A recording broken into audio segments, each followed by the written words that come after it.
Hello, and welcome to another episode of Cooking with Cookin'. I'm your host, Cookin'. And on today's episode, we'll be cooking some non-discriminate toaster, uh, non-discriminate strudel things.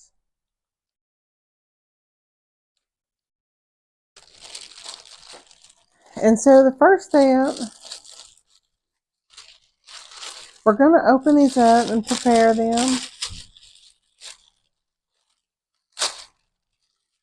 And so they're ready to go on the flame as soon as we have a flame. Okay? Now, you know we always like to do things at least relatively safe. And so we have perfect ventilation inside. Both of the doors are open. And this episode today is really to help you if you ever find yourself without power in your home, or if you ever go camping. And so the first thing we need to do is twist this, and we're going to light the gas. Quiet.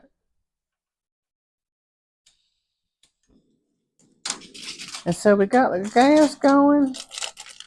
And so what we want to do, right. Maybe that's too hot. It's definitely too hot. It burned right through the aluminum. That was a surprise.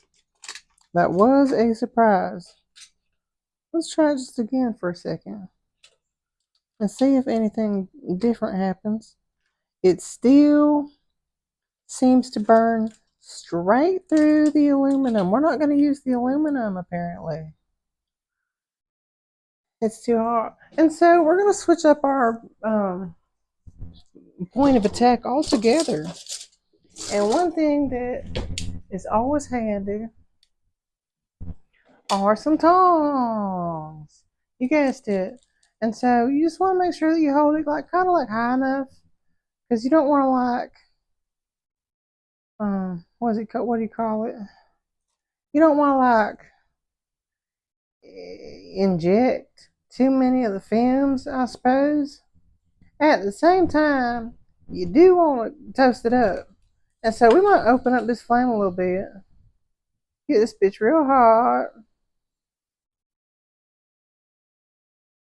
And we're just going to let them cook. We're just going to cook them on both sides. Kind of just like a marshmallow you would.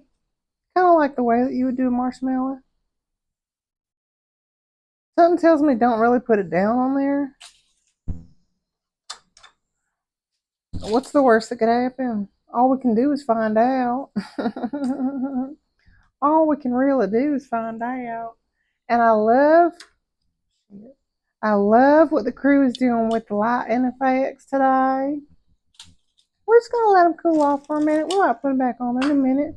I forgot I had these tongs. Look at me using my hand. Back in my day, we would always use our hand for cooking and such things, because back in my day, we didn't necessarily have tongs.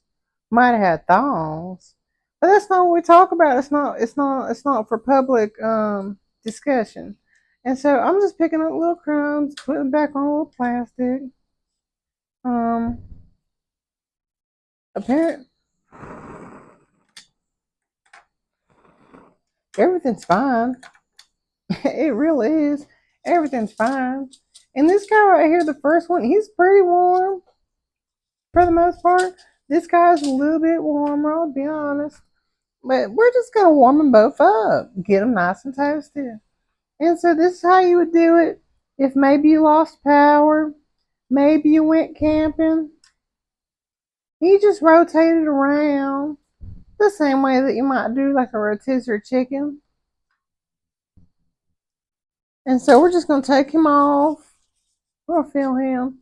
He might be still a little bit cold on the inside, so we're just going to let him warm up a little more. How's that one feel? Yep, he feels pretty warm. Mm-hmm. We're just gonna let him heat right up. Just get nice and toasty. I remember one time I was sunbathing at the pool at my grandmother's house, toasting up, just in the sun, soaking it up, sunbathing as they used to call it back in my day. And that was the first time in my whole life that I ever got a sunburn. Just like that. Can you believe it? And so, yeah, just toast them boys up. You really want like a creme brulee effect. Just like they might do at like Disney World or Universal. You just get them nice and toasty. Just like a sopapilla. Just not soap, but a sopapilla. A sopapilla. A sopapilla. Mamma mia. Oh, my cannoli. And so we just got them toasted. And once you're really satisfied with the level of toastiness, he's pretty hot on the middle. Oh, he feels nice. Oh, he's real hot. I think that one's good for sure. We'll warm this one up just a teensy bit more, just to remove any kind of questions about it. And the fun fact that we have for today is performance blended fuel. And if you didn't know, this can kill you. It can kill you. It would be considered an idiotic suicide because, hey, everybody knows. And so make sure that you have well ventilated studio area. For example, we got one door wide open. We got another door just a little bit cracked. And what that does is that allows, move that out the way so I don't burn myself. What that does, that allows for proper ventilation and airflow through the vicinity in which we're cooking. And now, you throw away garbage, pick up extra crumbs, because we're not messy little, you know what. You throw them away. And right before you sit down and start eating, what you want to do is remove the canister from whatever you call this. Why? Well, it's still a little bit hot for one thing. For two things, it's easier to leak if this is connected. Maybe I made that up, but I don't think so. And so we're going to put it over here on the regular stove top because it's made out of metal and it won't burn it or melt it or nothing like that. And now we got some delicious non-discriminate strudels. Thank you for watching. Thank you for watching. Make sure to subscribe and like. And don't forget, tell a friend, tell your enemies, tell your moms, and tell your dads. You were here. Thank you. Until next time.